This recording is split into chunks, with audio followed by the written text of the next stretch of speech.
Hello everyone, എല്ലാവർക്കും Pathways അക്കാഡമിയുടെ daily news ചാനൽസിലേക്ക് സ്വാഗതം. സോ ഇന്ന് നമ്മൾ ഡിസ്കസ് ചെയ്യുന്ന topics HbA1c test, IceCube, സിമ, റോഡാമൈൻ ബി, JLOTS, ഇക്വിറ്റീൻ IPCC റിപ്പോർട്ട്സ്. അപ്പോൾ അതിൽ ആദ്യം ഡിസ്കസ് ചെയ്യാൻ പോകുന്നത് HbA1c ടെസ്റ്റിനെ കുറിച്ചാണ്. സോ ഈ HbA1c ടെസ്റ്റിനെ കുറിച്ച് ഇപ്പോൾ നമ്മൾ ഡിസ്കസ് ചെയ്യുന്നതിൻ്റെ കോണ്ടെക്സ്റ്റ് എന്ന് പറയുന്നത് ബേസിക്കലി ഈ ടെസ്റ്റ് ഈ ഡയബറ്റിക്സിനെ കുറിച്ച് പഠിക്കുന്നതിന് വേണ്ടിയിട്ട്, അല്ലെങ്കിൽ ഡയബറ്റിക്സ് ഉണ്ടോ ഇല്ലയോ എന്ന് മനസ്സിലാക്കുന്നതിന് വേണ്ടിയിട്ട് യൂസ് ചെയ്യുന്ന ഒരു ബ്ലഡ് ടെസ്റ്റ് ആണ്. അപ്പോൾ ഇതിനെക്കുറിച്ച് ഇന്നത്തെ ഹിന്ദുവിൻ്റെ പേജ് 9 ഒരു ആർട്ടിക്കിൾ പബ്ലിഷ് ചെയ്തിട്ടുണ്ട്. What is the HbA1c test and why is it use to check for diabetics എന്ന് പറഞ്ഞിട്ട്. അപ്പോൾ ഈ ഞാൻ നേരത്തെ പറഞ്ഞതുപോലെ ഇത് ബേസിക്കലി നമ്മുടെ ബ്ലഡിനകത്തുള്ള ഡയബറ്റിക്സ് ലെവൽ, അല്ലെങ്കിൽ ഈ പറയുന്ന ഗ്ലൂക്കോസിൻ്റെ, ഷുഗറിൻ്റെ ലെവല് മനസ്സിലാക്കുന്നതിന് വേണ്ടിയിട്ട് യൂസ് ചെയ്യുന്ന ഒരു ബ്ലഡ് ടെസ്റ്റ് ആണ്. ഓക്കെ, അപ്പോൾ ഇതിനകത്ത് ബേസിക്കലി ചെക്ക് ചെയ്യുന്നത് നമ്മുടെ ശരീരത്തിനകത്തുള്ള റെഡ് ബ്ലഡ് സെൽസ്, അതായത് ഗ്ലൂക്കോസ് അല്ലെങ്കിൽ ഷുഗർ കോട്ടഡ് ആയിട്ടുള്ള ബ്ലഡ് സെൽസ്, റെഡ് ബ്ലഡ് സെൽസിൻ്റെ അകത്തുള്ള ഹീമോഗ്ലോബിൻ്റെ പെർസെൻറ്റേജ് ആണ് ഇതിനകത്ത് മെഷർ ചെയ്യുന്നതെന്ന് മനസ്സിലാക്കുക. അപ്പോൾ സ്വാഭാവികമായിട്ടും ഈ പറയുന്ന ടെസ്റ്റിൻ്റെ ഒരു അഡ്വാൻറ്റേജ് എന്ന് പറഞ്ഞു കഴിഞ്ഞാൽ നമ്മുടെ ശരീരത്തിനകത്തുള്ള ബ്ലഡ് ഗ്ലൂക്കോസ് ലെവൽ ഒരു കഴിഞ്ഞ 2-3 മാസത്തിനകത്തുള്ള നമ്മുടെ ശരീരത്തിനകത്തുള്ള ബ്ലഡ് ഗ്ലൂക്കോസ് ലെവലിൻ്റെ ആവറേജ് ആണ് ഈ ടെസ്റ്റിലൂടെ കണ്ടെത്താൻ പറ്റുക. അപ്പോൾ ഇതിനകത്ത് പറയുന്നത് ഈ ടെസ്റ്റിലൂടെ കണ്ടെത്തുന്ന ഗ്ലൂക്കോസിൻ്റെ ലെവൽ 5.7 കുറവാണെങ്കിൽ അത് നോർമലായിട്ടാണ് കണക്കാക്കുന്നത്. പക്ഷേ 5.7 തൊട്ട് 6.4 വരെയാണെങ്കിൽ അത് പ്രീ ഡയബറ്റീസിൻ്റെ ഒരു ഇൻഡിക്കേഷൻ ആണെന്ന് പറയാം. 6.5 അതിൽ കൂടുതലോ ആണെങ്കിൽ അതൊരു ഡയബറ്റീസിൻ്റെ ഇൻഡിക്കേഷൻ ആണെന്നാണ് പറയപ്പെടുന്നത്. ഇനി ഈ പറയുന്ന ടെസ്റ്റിൻ്റെ ഒരു അഡ്വാൻറ്റേജ് എന്താണെന്ന് വെച്ച് കഴിഞ്ഞാൽ, നമ്മൾ സാധാരണഗതിയിൽ ഡയബറ്റീസ് മനസ്സിലാക്കുന്നതിന് വേണ്ടിയിട്ടുള്ള നോർമൽ ബ്ലഡ് ടെസ്റ്റ് എടുക്കുന്ന സമയത്ത് നമ്മളതിൻ്റെ തൊട്ട് മുമ്പായിട്ട് ഭക്ഷണം കഴിച്ചിട്ടുണ്ടെങ്കിലൊക്കെ അതിനകത്ത് ഇപ്പോൾ ഗ്ലൂക്കോസിൻ്റെ കണ്ടൻറ്റ് അല്ലെങ്കിൽ ഷുഗർ കണ്ടൻറ്റ് കൂടുതലാണെങ്കിലൊക്കെ ഈ പറയുന്ന മെഷറിനകത്ത് അത് റിഫ്ലക്റ്റ് ചെയ്യും. അപ്പോൾ അതുകൊണ്ടാണ് സാധാരണഗതിയിൽ ആൾക്കാർ ഈ ഡയബറ്റീസിന് വേണ്ടിയിട്ടുള്ള ബ്ലഡ് ടെസ്റ്റ് കണ്ടക്ട് ചെയ്യുന്നതിന് മുമ്പായിട്ട് കുറച്ച് മണിക്കൂറുകൾ ഭക്ഷണം കഴിക്കാതിരിക്കുന്നത്, അല്ലെങ്കിൽ ഇപ്പോൾ രാവിലെയൊക്കെ പോയിട്ട് ഭക്ഷണത്തിന് മുമ്പൊക്കെ പോയിട്ട് ഈ ടെസ്റ്റ് ചെയ്യാനുള്ളൊരു കാരണം. ഓക്കെ, പക്ഷേ ഈ ടെസ്റ്റിൻ്റെ അഡ്വാൻറ്റേജ് എന്ന് പറഞ്ഞു കഴിഞ്ഞാൽ ഇമ്മീഡിയറ്റ് ആയിട്ട് വരുന്ന ഇത്തരത്തിലുള്ള കാര്യങ്ങൾ ഒരിക്കലും ഇതിനകത്ത് റിഫ്ലക്റ്റ് ചെയ്യില്ല. കാരണം ഞാൻ നേരത്തെ പറഞ്ഞ 2-3 മന്ത്സിനകത്തുള്ള നമ്മുടെ ശരീരത്തിലുള്ള ഗ്ലൂക്കോസ് ലെവലിൻ്റെ ആവറേജ് ആണ് ഇതിനകത്ത് കാണിക്കാൻ പോകുന്നത്. അപ്പോൾ അതുകൊണ്ട് തന്നെ ഇമ്മീഡിയറ്റ് ആയിട്ട് ഭക്ഷണം കഴിച്ചോ, ഫുഡ് ഇൻടേക്ക് ഉണ്ടോ ഇല്ലയോ എന്നുള്ളതൊന്നും ഇതിനൊരു പ്രശ്നമല്ല. പക്ഷെ ഇതിൻ്റെ ഒരു ഡിസഡ്വാൻറ്റേജ് എന്താണെന്ന് വെച്ച് കഴിഞ്ഞാൽ ചില കണ്ടീഷൻസിൽ അല്ലെങ്കിൽ ചില മെഡിക്കേഷൻസ് എടുക്കുന്ന ആളുകൾക്ക് ഇത് ആക്യുറേറ്റ് ആയിട്ടുള്ള ഡീറ്റെയിൽസ് കൊടുത്തോളണം എന്നില്ല. അതുമാത്രമല്ല, ഈ ഷോർട്ട് ടേം ആയിട്ട് വരുന്ന ബ്ലഡ് ഷുഗർ ലെവലിനകത്ത് വരുന്ന ഫ്ലക്ച്വേഷൻസ്, അല്ലെങ്കിൽ വളരെ ഷോർട്ട് പീരീഡ് ഓഫ് ടൈമിൽ വരുന്ന നമ്മുടെ ശരീരത്തിലെ ബ്ലഡിനകത്ത് വരുന്ന പഞ്ചസാരയുടെ അളവ്, ഇത് കൃത്യമായിട്ട് കണക്കാക്കാൻ ഇത് സഹായിച്ചോളണമെന്നും ഇല്ല. ഇനി അടുത്തതായിട്ട് ഡിസ്കസ് ചെയ്യാനുള്ള ടോപ്പിക്ക് ഐസ് ക്യൂബ് ആണ്. സോ ഐസ് ക്യൂബ് എന്ന് പറയുന്നത് ഒരു ന്യൂട്രിനോ ഒബ്സർവേറ്ററി ആണെന്ന് മനസ്സിലാക്കുക. അന്റാർട്ടിക്കയിൽ ലൊക്കേറ്റ് ചെയ്തിട്ടുള്ള ഒരു ന്യൂട്രിനോ ഒബ്സർവേറ്ററി ആണ്. അപ്പോൾ ഇതിനെക്കുറിച്ച് ഇന്നത്തെ ഹിന്ദുവിൻ്റെ സയൻസ് പേജിനകത്ത് ഒരു ആർട്ടിക്കിൾ പബ്ലിഷ് ചെയ്തിട്ടുണ്ട്, IceCube the big chill neutrino spotter എന്ന് പറഞ്ഞിട്ട്. അപ്പോൾ ഞാൻ നേരത്തെ പറഞ്ഞതുപോലെ തന്നെ ഐസ് ക്യൂബിൻ്റെ full form IceCube neutrino observatory എന്നാണ്. ലോകത്തിൽ നിലവിലുള്ളതിൽ വെച്ചിട്ട് ഏറ്റവും വലിയ ന്യൂട്രിനോ ടെലസ്കോപ്പാണിത്. സോ ഇത് ലൊക്കേറ്റ് ചെയ്തേക്കുന്നത് അന്റാർട്ടിക്കയിലുള്ള അമേരിക്കയുടെ ഒരു സ്റ്റേഷനുണ്ട്, ഒരു റിസർച്ച് സ്റ്റേഷനുണ്ട്. Amundsen Scott South Pole station എന്നാണ് അതിൻ്റെ പേര്. അവിടെയാണ് ഇത് ലൊക്കേറ്റ് ചെയ്തിട്ടുള്ളത്. ഇത് ഡെവലപ്പ് ചെയ്യുകയും അതുപോലെ തന്നെ ഇതിനെ സൂപ്പർവൈസ് ചെയ്യുകയും ചെയ്യുന്നത് അമേരിക്കയിലെ മാഡിസണിലുള്ള യൂണിവേഴ്സിറ്റി ഓഫ് വിസ്കോസിനാണ്. ഈ ടെലിസ്കോപ്പിൻ്റെ അല്ലെങ്കിൽ ഈ പറയുന്ന ഒബ്സർവേറ്ററിയുടെ കാര്യങ്ങളൊക്കെ മാനേജ് ചെയ്യുന്നത്. ഈ പറയുന്ന ഒബ്സർവേറ്ററി അല്ലെങ്കിൽ ഈ പറയുന്ന ന്യൂട്രിനോ ഒബ്സർവേറ്ററിനെ കൺസ്ട്രക്ട് ചെയ്യാനുള്ള ഫണ്ടിങ് കൊടുത്തേക്കുന്നത് ഈ റിസർച്ചുമായിട്ട് ബന്ധപ്പെട്ട് ഇവരുമായിട്ട് അസോസിയേറ്റ് ചെയ്യുന്ന യൂണിവേഴ്സിറ്റി ഓഫ് വിസ്കോസിനുമായിട്ട് അസോസിയേറ്റ് ചെയ്യുന്ന മറ്റുള്ള യൂണിവേഴ്സിറ്റീസും റിസർച്ച് സെൻറ്റേഴ്സും ഉണ്ട് ലോകത്തിലുടനീളമുള്ള. അവരാണ് ഇതിനുള്ള ഫണ്ടിങ് കൊടുത്തേക്കുന്നത്. അപ്പോൾ ഈ പറയുന്ന ഒബ്സർവേറ്ററിക്കകത്ത് പ്രധാനമായിട്ടുള്ള കാര്യങ്ങൾ എന്ന് പറയുന്നത് ഒന്നൊരു സ്ഫെരിക്കൽ ആയിട്ടുള്ള ഒപ്റ്റിക്കൽ സെൻസേഴ്സ് ആണ്. അതിൻ്റെ പേര്, ഒപ്റ്റിക്കൽ സെൻസേഴ്സിൻ്റെ പേര് ഡിജിറ്റൽ ഒപ്റ്റിക്കൽ മൊഡ്യൂൾസ് അല്ലെങ്കിൽ ഡോംസ് എന്നാണ്. അപ്പോൾ ഈ പറയുന്ന ഡോംസിനകത്തൊക്കെ ഒരു ഫോട്ടോ മൾട്ടിപ്ലയർ ട്യൂബ് അല്ലെങ്കിൽ PMT ഉണ്ടാവും. അതുപോലെ തന്നെ ഒരു single board data acquisition computer ഉണ്ടാവും. സോ ഇത്രയും കാര്യങ്ങളാണ് ഈ ഐസ് ക്യൂബ് ന്യൂട്രിനോ ഒബ്സർവേറ്ററിക്കകത്ത് ഉണ്ടാകുമെന്ന് മനസ്സിലാക്കുക. ഇനി അടുത്തതായിട്ട് ഡിസ്കസ് ചെയ്യാനുള്ള ടോപ്പിക്ക് സിമ എന്ന് പറയുന്ന പുതുതായിട്ട് വന്നിട്ടുള്ള ഒരു ആർട്ടിഫിഷ്യൽ ഇൻ്റലിജൻസ് ഏജൻറ്റിനെ കുറിച്ചാണ്. സോ സിമ ഈ ഗൂഗിളിൻ്റെ AI ആയിട്ട് ബന്ധപ്പെട്ടുള്ള ഡെവലപ്മെൻറ്റ്സ് ചെയ്യുന്ന ഗൂഗിളിൻ്റെ ഒരു ഭാഗമായിട്ടുള്ള ഡീപ്പ് മൈൻഡ് എന്ന് പറയുന്ന ഒരു കമ്പനി ഉണ്ട്. സോ അപ്പോൾ ഈ ഡീപ്പ് മൈൻഡ് ഡെവലപ്പ് ചെയ്തിട്ടുള്ള ഒരു ഈ പറയുന്ന 3D ഡെവലപ്മെന്റിനൊക്കെ വേണ്ടിയിട്ട് അല്ലെങ്കിൽ ഗെയിമിങ്ങിനകത്ത് വരുന്ന 3D എലമെന്റ്സിന്റെ ഒക്കെ ഡെവലപ്മെന്റിന് വേണ്ടിയിട്ട് യൂസ് ചെയ്യാൻ പറ്റുന്ന ഒരു AI ഏജന്റ് ആണ് ഈ പറഞ്ഞിട്ടുള്ള സിമ എന്ന് പറയുന്നത്. ഇതിനെക്കുറിച്ച് ഇന്നത്തെ ഇന്ത്യൻ എക്സ്പ്രസിന്റെ പേജ് 11 ഒരു ആർട്ടിക്കിൾ ഉണ്ട്. അപ്പോൾ ഈ സിമയുടെ ഫുൾ ഫോം എന്ന് പറയുന്നത് സ്കെയിലബിൾ ഇൻസ്ട്രക്റ്റബിൾ മൾട്ടി വേൾഡ് ഏജന്റ് എന്നാണ്. സോ ഇതൊരു ജനറലിസ്റ്റ് ആയിട്ടുള്ള AI ഏജന്റ് ആണെന്ന് മനസ്സിലാക്കുക. അപ്പോൾ നമ്മൾ സാധാരണഗതിയിൽ AI ബന്ധപ്പെട്ട് AI ടൂൾസുമായിട്ട് ബന്ധപ്പെട്ട് AI ഏജന്റുകളെന്നും കേൾക്കാറുണ്ട്, അതുപോലെ തന്നെ ഏറ്റവും കൂടുതൽ AI മോഡൽസ് എന്നും കേൾക്കാറുണ്ട്. അപ്പോൾ ഇത് രണ്ടും തമ്മിൽ ചില ഡിഫറൻസസ് ഉണ്ടെന്നും കൂടി അറിഞ്ഞിരിക്കുക. ഇത് 3D വെർച്വൽ സെറ്റിങ്ങിന് വേണ്ടിയിട്ടാണ് ഈ സിമ യൂസ് ചെയ്യുന്നത്. അത് ഞാൻ പറഞ്ഞു ഗെയിമിങ്ങിനകത്താണ് ഇത് പ്രധാനമായിട്ടും ഇത് യൂസ് ചെയ്യുന്നത്. ഇത് ഗൂഗിളിന്റെ ഡീപ്പ് മൈൻഡ് ആണ് ഡെവലപ്പ് ചെയ്തിട്ടുള്ളത്. ഇനി AI മോഡലും AI ഏജന്റും തമ്മിലുള്ള ഡിഫറൻസ് ഒന്ന് മനസ്സിലാക്കുക. AI മോഡൽ എന്ന് പറയുന്നത് ഒരു വലിയ ഡാറ്റാ സെറ്റ് ഫീഡ് ചെയ്തിട്ട് അല്ലെങ്കിൽ ഒരു വലിയൊരു ഡാറ്റാ സെറ്റ് ഉപയോഗിച്ചുകൊണ്ട് ഒരു AI ടൂളിനെ ട്രെയിൻ ചെയ്ത് അതിലൂടെ ഡെവലപ്പ് ചെയ്തെടുക്കുന്ന AI ടൂൾസിനെയാണ് AI മോഡൽസ് എന്ന് പറയാം. പക്ഷേ ഇത്തരത്തിലുള്ള AI മോഡൽസിന്റെ ലിമിറ്റേഷൻ എന്ന് പറയുന്നത് ആ ഡാറ്റാ സെറ്റിന്റെ അപ്പുറത്തേക്ക് ഇവർക്ക് സ്വന്തമായിട്ട് വർക്ക് ചെയ്യാനുള്ള കേപ്പബിലിറ്റീസ് വളരെ ലിമിറ്റഡ് ആയിരിക്കും. നമ്മുടെ ChatGPT ഒക്കെ ഒരു കേസ് നിങ്ങൾ നോക്കിക്കഴിഞ്ഞാൽ നിങ്ങൾക്ക് അത് കാണാൻ പറ്റും. ഒരു 2022 ശേഷമുള്ള കാര്യങ്ങൾ ChatGPT-ക്കകത്ത് ചോദിച്ചു കഴിഞ്ഞാൽ അതിന് മറുപടി കിട്ടാനുള്ള സാധ്യത വളരെ കുറവാണ്.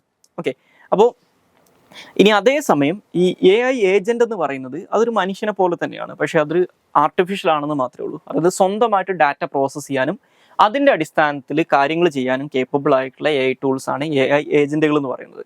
അപ്പോൾ അതുകൊണ്ട് തന്നെ AI മോഡൽസുമായിട്ട് കമ്പയർ ചെയ്യുന്ന സമയത്ത് AI ഏജന്റുകൾ എന്ന് പറയുന്നത് വളരെയധികം പവർഫുൾ ആയിരിക്കും എന്ന് മനസ്സിലാക്കുക. ഇനി അടുത്തതായിട്ട് ഡിസ്കസ് ചെയ്യാനുള്ള ടോപ്പിക്ക് റോഡോമൈൻ ബി ആണ്. സോ ഈ റോഡോമൈൻ ബി എന്ന് പറയുന്നത് ഒരു കെമിക്കൽ കളറിങ് ഏജന്റ് ആണ്, അല്ലെങ്കിൽ ഒരു ഡൈ ആണ്. പക്ഷെ നമ്മുടെ ഇന്ത്യയിൽ പലപ്പോഴും ഇത് ഫുഡ് ഐറ്റംസിനകത്ത് കളറിങ് ഏജന്റ് ആയിട്ട് ഉപയോഗിക്കാറുണ്ട്. പക്ഷേ ഈവൻ ദോ ഇന്ത്യയിൽ ഇത് ലീഗലി ബാൻഡ് ആണെങ്കിലും ഇന്ത്യയിൽ പലപ്പോഴും അല്ലെങ്കിൽ പല പ്രദേശങ്ങളിലും ഇതൊരു ഫുഡ് കളറിങ് ഏജന്റ് ആയിട്ട് ഉപയോഗിക്കാറുണ്ട്. അപ്പോൾ നമ്മുടെ കർണാടകയിൽ അവിടെ കോട്ടൺ ക്യാൻഡിൽ അല്ലെങ്കിൽ നമ്മൾ പഞ്ഞിമിഠായി എന്ന് പറയുന്ന സാധനത്തിനകത്ത് ഫുഡ് കളറിങ് ഏജന്റ് ആയിട്ട് ഈ റോഡോമൈൻ യൂസ് ചെയ്യുന്നത് കർണാടക ഗവൺമെന്റ് ഇപ്പോൾ വിലക്കിക്കൊണ്ട് ഒരു ഉത്തരവ് ഇറക്കിയിട്ടുണ്ട്. അപ്പോൾ ഇതിനെക്കുറിച്ച് ഇന്നത്തെ ഇന്ത്യൻ എക്സ്പ്രസിന്റെ പേജ് 11 ഒരു ആർട്ടിക്കിൾ പബ്ലിഷ് ചെയ്തിട്ടുണ്ട്.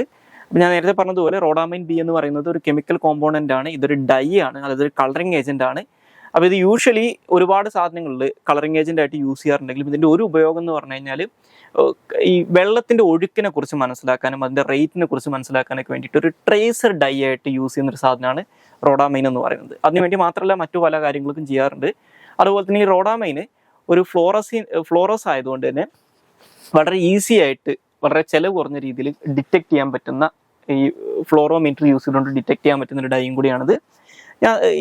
അത് ബേസിക്കലി ഹ്യൂമൻ കൺസംഷൻ, ഇതൊരു കെമിക്കൽ കോമ്പോണന്റ് ആണ്, ഇതൊരു ഹ്യൂമൻ കൺസംഷന് പറ്റുന്ന രീതിയിലുള്ള കെമിക്കൽ അല്ല. അതുകൊണ്ട് തന്നെ ഇന്ത്യയിൽ ഫുഡ് കളറിങ് ഏജന്റ് ആയിട്ട് ഇത് ഉപയോഗിക്കുന്നത് ബാൻ ചെയ്തിട്ടുള്ളതാണ്. ഓക്കെ, ഇത് പെർമിറ്റ് ചെയ്തിട്ടില്ല. ഓക്കെ, പക്ഷെ എന്നിരുന്നാലും ഇത് ഉപയോഗിക്കുന്നുണ്ട്. ഇനി ഇത് ഉപയോഗിച്ചത് കഴിഞ്ഞാൽ ഇത് നമ്മൾ കൺസ്യൂം ചെയ്ത് കഴിഞ്ഞാലുള്ള ഇഷ്യൂസ് എന്ന് പറയുന്നത് ഒന്ന് ഇപ്പോൾ ഒരു ഷോർട്ട് ടേം ഹെൽത്ത് ഇഷ്യൂ ഒക്കെ ആയിട്ട് സ്റ്റൊമക്ക് ഇഷ്യൂസ് വരാം. അതുപോലെ തന്നെ ഒരു long term point of view നോക്കുകയാണെങ്കിൽ ബ്രീത്തിങ് പ്രോബ്ലംസ്, ഓർഗൻ ഡാമേജ്, അതുപോലെ തന്നെ ക്യാൻസർ വരാനുള്ള സാധ്യതകൾ വർദ്ധിപ്പിക്കാനൊക്കെ കേപ്പബിൾ ആണ് ഈ റോഡോമൈൻ എന്നാണ് പറയുന്നത്. ഇനി അടുത്തതായിട്ട് ഡിസ്കസ് ചെയ്യാനുള്ള ടോപ്പിക്ക് JLOTS ആണ്. സോ ഈ JLOTS എന്ന് പറയുന്നത് US മിലിറ്ററി ഇപ്പോൾ ഗാസയിൽ അവിടെ സ്റ്റാർവ് ചെയ്യുന്ന അല്ലെങ്കിൽ അവിടെ പട്ടിണി കിടക്കുന്ന ജനങ്ങൾക്ക് ഭക്ഷണം എത്തിക്കുന്നതിന് വേണ്ടിയിട്ട് നടത്താൻ പോകുന്ന ഒരു ആംഫീബിയസ് ഓപ്പറേഷൻ്റെ അല്ലെങ്കിൽ ഒരു ആംഫീബിയസ് ഓപ്പറേഷൻ്റെ പേരാണ് JLOTS എന്ന് പറയുന്നത്. ഇത് US മിലിറ്ററി ഇതിന് മുമ്പും ചെയ്തിട്ടുള്ളതാണ്. ബേസിക്കലി ചെയ്യാറുള്ളത് എന്താണെന്ന് വെച്ച് കഴിഞ്ഞാൽ ഇപ്പോൾ ഗാസയുടെ കേസിൽ ഗാസയിൽ തുറമുഖമൊന്നുമില്ല, അപ്പോൾ അമേരിക്കയുടെ ഷിപ്പുകൾക്കൊന്നും അവിടെ വന്ന് അടുക്കാൻ പറ്റില്ല. അപ്പോൾ അതിന് വേണ്ടിയിട്ട് അവരെന്ത് ചെയ്യും, ഒരു ഫ്ലോട്ടിംഗ് ഡോക്കും അതുപോലെ തന്നെ ഒരു ഫ്ലോട്ടിംഗ് പെയറും കൺസ്ട്രക്ട് ചെയ്യും. ഓക്കെ, ഫ്ലോട്ടിംഗ് പെയർ എന്ന് പറഞ്ഞു കഴിഞ്ഞാൽ നമ്മളിപ്പോൾ ഈ ഷിപ്പ് യാർഡുകൾ ഈ പറയുന്ന നേവൽ ബേസുകളിലും അല്ലെങ്കിൽ ഈ പറയുന്ന പോർട്ടുകളിലൊക്കെ കാണാറുള്ള കപ്പലുകൾക്ക് വന്നെടുക്കാൻ വേണ്ടിയിട്ടുള്ള ഒരു ബ്രിഡ്ജ് പോലൊരു സാധനം കൺസ്ട്രക്ട് ചെയ്തിട്ടുണ്ടാവുമല്ലോ. അപ്പോൾ അത്തരത്തിലുള്ള ഒരു പെർമനന്റ് സ്ട്രക്ചർ അല്ല, ഒരു ഫ്ലോട്ടിംഗ് ബ്രിഡ്ജും അതുപോലെ തന്നെ വലിയ ഷിപ്പുകൾക്ക് വന്നെടുക്കാൻ വേണ്ടിയിട്ട് കടലിനകത്തായിട്ട് ഒരു ഫ്ലോട്ടിംഗ് ഡോക്കും കൺസ്ട്രക്ട് ചെയ്യും. അതിലൂടെ ഈ സാധനങ്ങൾ ഗാസയിലെ തീരത്തെത്തിക്കാം അല്ലെങ്കിൽ ഗാസയിലേക്ക് എത്തിക്കാം എന്നാണ് അവർ ഉദ്ദേശിക്കുന്നത്. അപ്പോൾ ഇതിനെക്കുറിച്ച് ഇന്നത്തെ ഇന്ത്യൻ എക്സ്പ്രസിന്റെ പേജ് 11 ഒരു ആർട്ടിക്കിൾ വന്നിട്ടുണ്ട്. അപ്പോൾ ഈ JLOTSന്റെ ഫുൾ ഫോം എന്ന് പറയുന്നത് joint logistics over the shore എന്നാണ്.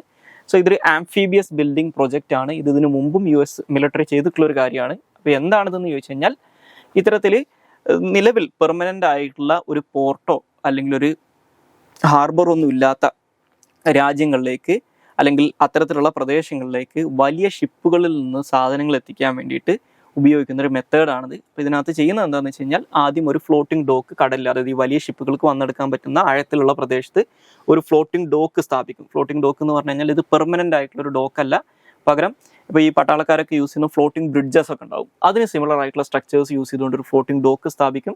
അവിടെ ഈ വലിയ ഷിപ്പുകളിൽ നിന്നുള്ള സാധനങ്ങൾ ഇറക്കും.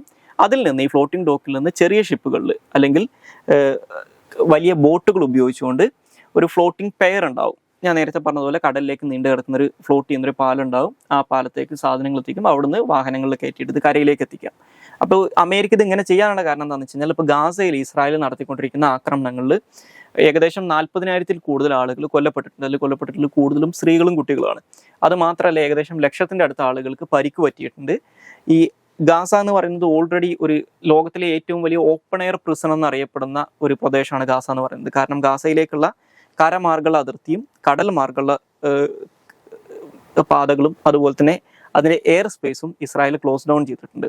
പിന്നെ ഗാസയിലേക്കുള്ള ഒരു ലാൻഡ് റൂട്ട് എന്ന് പറയുന്നത്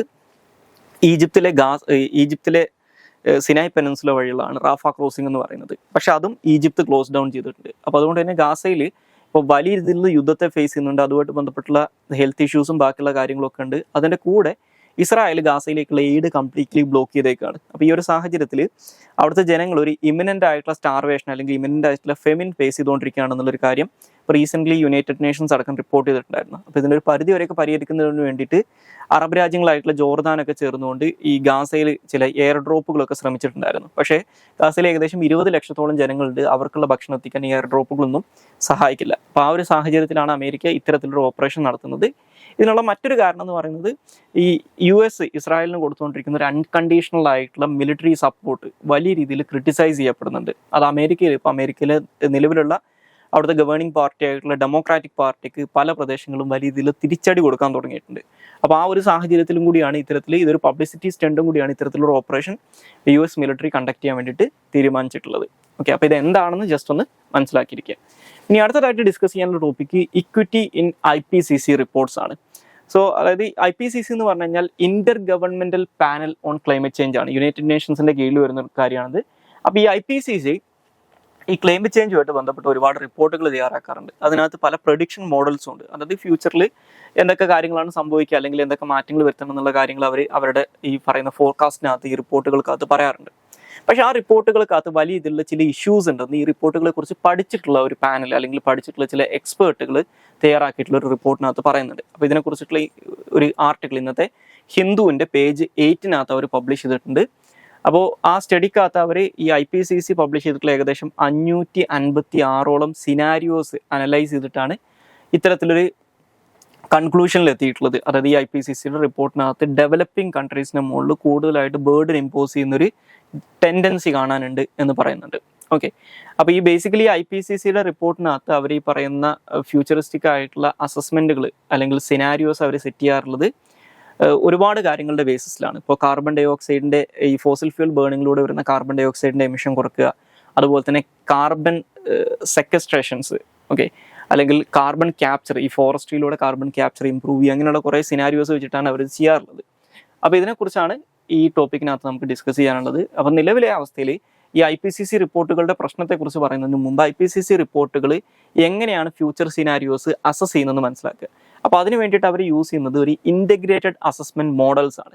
ഇൻ്റഗ്രേറ്റഡ് അസസ്മെൻറ്റ് മോഡൽസ് എന്ന് പറഞ്ഞു കഴിഞ്ഞാൽ ഹൈലി കോംപ്ലക്സ് ആയിട്ടുള്ള ഒരുപാട് പാരാമീറ്റേഴ്സ് വെച്ചുകൊണ്ട് ഈ പറയുന്ന ഫ്യൂച്ചർ സിനാരിയോസ് അസസ് ചെയ്യുന്ന ഒരു മെത്തേഡാണ്. അപ്പോൾ ഇതിനകത്ത് ഈ പറയുന്ന മാക്രോ എക്കണോമിക്സ് ആയിട്ടുള്ള കാര്യങ്ങൾ, എക്കണോമിക് ഡെവലപ്മെൻറ്റ് പോലുള്ള കാര്യങ്ങൾ, അതുപോലെ തന്നെ എനർജി, വെജിറ്റേഷൻ, എർത്ത് സിസ്റ്റംസ്, ഇങ്ങനെയുള്ള തൊട്ട് പോളിസി റെലവൻ്റ് ആയിട്ടുള്ള ഗൈഡ് ലൈൻസ് വരെയുള്ള ഒരുപാട് കാര്യങ്ങൾ ഉൾപ്പെടുത്തിയിട്ടാണ് ഇൻ്റഗ്രേറ്റഡ് അസസ്മെൻറ്റ് മോഡൽസ് വർക്ക് ചെയ്യുന്നത്.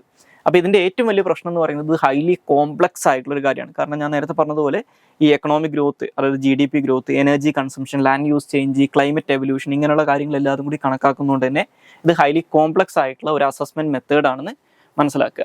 ഇനി ഇതിൻ്റെ പ്രശ്നങ്ങൾ എന്തൊക്കെയാണെന്ന് വെച്ച് കഴിഞ്ഞാൽ, ഒന്ന്, ഈ അസസ്മെൻറ്റ് മെത്തേഡുകൾ അവർ യൂസ് ചെയ്യുന്നത് ലീസ്റ്റ് കോസ്റ്റ് അസസ്മെൻറ്റുകളാണ്. ലീസ്റ്റ് കോസ്റ്റ് അസസ്മെൻറ്റുകൾ എന്ന് പറഞ്ഞു കഴിഞ്ഞാൽ അവർ ഈ ഫ്യൂച്ചർ സിനാരിയോസ് കണക്കാക്കാൻ വേണ്ടിയിട്ട് യൂസ് ചെയ്യുക ഏറ്റവും ലീസ്റ്റ് കോസ്റ്റിൽ ഈ കാര്യങ്ങൾ ചെയ്ത് കഴിഞ്ഞാൽ എന്ത് സംഭവിക്കുന്നുള്ളത് വെച്ചിട്ടാണ്. അപ്പോൾ അതിൻ്റെ ഒരു പ്രശ്നം എന്താണെന്ന് വെച്ച് കഴിഞ്ഞാൽ ഇതിൻ്റെ ഡിസ്ട്രിബ്യൂഷൻ ഇക്വിറ്റബിൾ അല്ല എന്നുള്ളൊരു പ്രശ്നമുണ്ട്. അതായത് ഇവരൊരിക്കലും ഈക്വിറ്റബിൾ ഡിസ്ട്രിബ്യൂഷൻ ഇതിനകത്ത് കണക്കാക്കുന്നില്ല എന്നുള്ള പ്രശ്നമുണ്ട്. അതായത് ഇപ്പോൾ നമുക്കറിയാം ഈ ക്ലൈമറ്റ് ചേഞ്ച് കാരണമുള്ള പ്രശ്നങ്ങൾ പരിഹരിക്കാൻ അതിനുള്ള പ്രധാനപ്പെട്ട കാരണം ഗ്ലോബൽ വാർമിംഗ് ആണ്. ഗ്ലോബൽ വാർമിംഗ് കുറക്കണമെങ്കിൽ കാർബൺ എമിഷൻ അല്ലെങ്കിൽ ഈ പറയുന്ന എമിഷൻ കുറക്കണം. അപ്പോൾ എമിഷൻ കുറക്കാനുള്ള മെത്തേഡ് എന്ന് പറഞ്ഞു കഴിഞ്ഞാൽ ഇപ്പോൾ റിന്യൂവബിൾ ആയിട്ടുള്ള എനർജി സോഴ്സസ് ടാപ്പ് ചെയ്യാൻ നോക്കുക, ഫോറസ്ട്രേഷൻ നടപ്പിലാക്കുക എന്നുള്ളതൊക്കെയാണ്.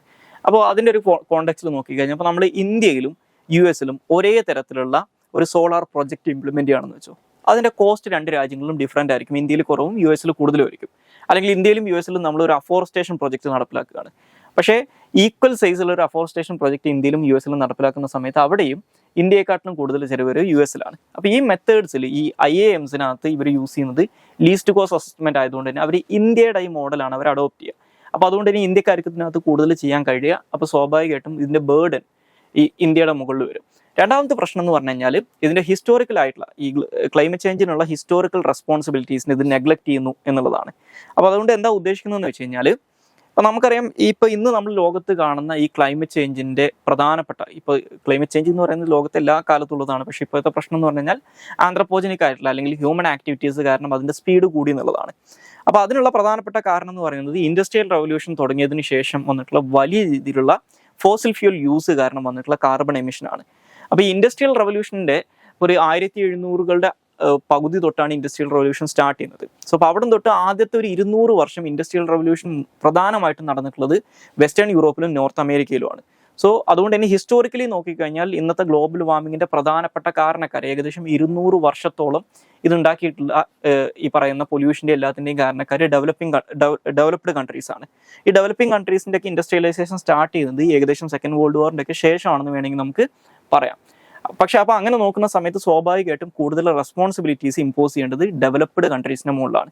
പക്ഷേ ഇത്തരത്തിലുള്ള മോഡൽസിൽ ഈക്വൽ റെസ്പോൺസിബിലിറ്റീസ് പോലെയാണ് ഇവർ കാര്യങ്ങൾ സെറ്റ് ചെയ്തേക്കുന്നത്. അപ്പോൾ അത് സ്വാഭാവികമായിട്ടും ഡെവലപ്പിംഗ് വേൾഡിൻ്റെ മുകളിൽ കൂടുതൽ കാര്യങ്ങൾ ഇമ്പോസ് ചെയ്യുന്ന പോലെയായിട്ട് മാറും. ഹിസ്റ്റോറിക്കൽ ആയിട്ടുള്ള റെസ്പോൺസിബിലിറ്റീസ് ഒന്നും ഇവരുടെ മുകളിൽ ഡെവലപ്ഡ് കൺട്രീസിൻ്റെ മുകളിൽ ഇമ്പോസ് ചെയ്യാത്തൊരവസ്ഥയും വരും. ഇത് രണ്ടുമാണ് ഇതിൻ്റെ പ്രശ്നങ്ങൾ.